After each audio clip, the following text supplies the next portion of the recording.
You wanna know how your name variations and these addresses keep coming back verified and shit, and they talking about this tied to account and shit? Listen, this is. I just pulled a client's listen, this is. I'm gonna opt out, freeze it, and then dispute the inaccurate items on the consumer report. Man, it's all these names, all these addresses, the same addresses that's maybe on your Experian, Equifax, or TransUnion.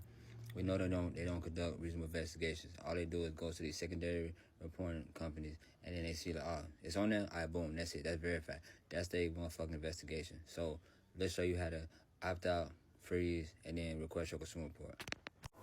Okay, first I'm gonna show you how to opt out of LexisNexis. So you type in LexisNexis opt out into Google, right? See the first option that pulls up for me. It's an official LexisNexis site. Boom, I click LexisNexis. Opt out, right? Okay, boom, you can read this. You should read this. I click next, instructions, next. Now you have to have an opt out reason. I don't remember doing this before. I don't know if there's no or not, but whatever. I'm going to say I do not want my information shared. Now, if you was a victim identity theft, you use that choice. So I don't want my information shared. I'm gonna click next. I'm entering all my information and click next, and you're gonna keep following the instructions until you get to the end. Then it should say you opt out. You opted out of LexisNexis. Now, okay, here you're gonna request a security freeze on LexisNexis. So you will type in LexisNexis freeze. This is the disclosure. The first one, the second was requesting the freeze. Let's say PDF, but you should be able to do it online. Let's click the first one. Okay, request a security freeze, so you better do it online. Okay, request a security freeze online. So you will say, who are you submitting a request for? You're going to say you're requesting it for yourself, enter information, social security number, everything it asks for. You're going to have to provide proof of identification. So you're going to need a social security card.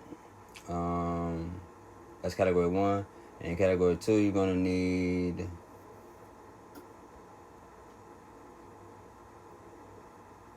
please select one of the following options and upload the required document. Okay, so you can use your ID, driver license. So you should be good with that. Enter in everything it asks for, upload everything it asks for, and then click submit. And that's how you freeze it. Okay, this is how you request your consumer report from LexisNexis. Type in LexisNexis request consumer report or anything like that. And then see the first one said order your report online. You don't have to pay for your consumer reports. Never pay for your consumer reports. Only time that you're paying for your consumer reports is if you're using a credit monitoring software, and to get your 3B, which is the 3-bureau new reports, you will have to pay for that. Unless you have a plan where you're paying monthly and they don't charge you.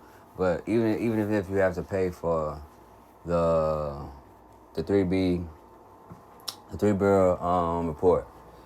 Anyway, let's go back to this. So we're gonna order a report online. Online request form. So we're doing this online to request our consumer report. Enter your name, address.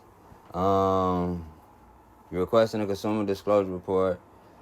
You're not requesting a description of procedure. Only time you request a description of procedure is if you disputed something, and let's say it came back verified and accurate, just like we would dispute Equifax, Experian, and TransUnion. So we're not gonna check that one. Enter your email, social security number, phone number, everything of that, and then you're gonna click submit. And they're gonna send you a correspondence through the mail.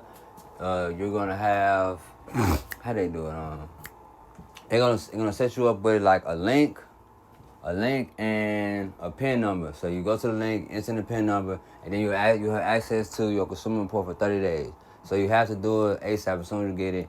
Download it, read through it, get all the inaccuracies out there. They're gonna have variation of your name, gonna have all the address you ever lived at, gonna have all your phone numbers, gonna have all that shit. That's how they verifying information when you're disputing it.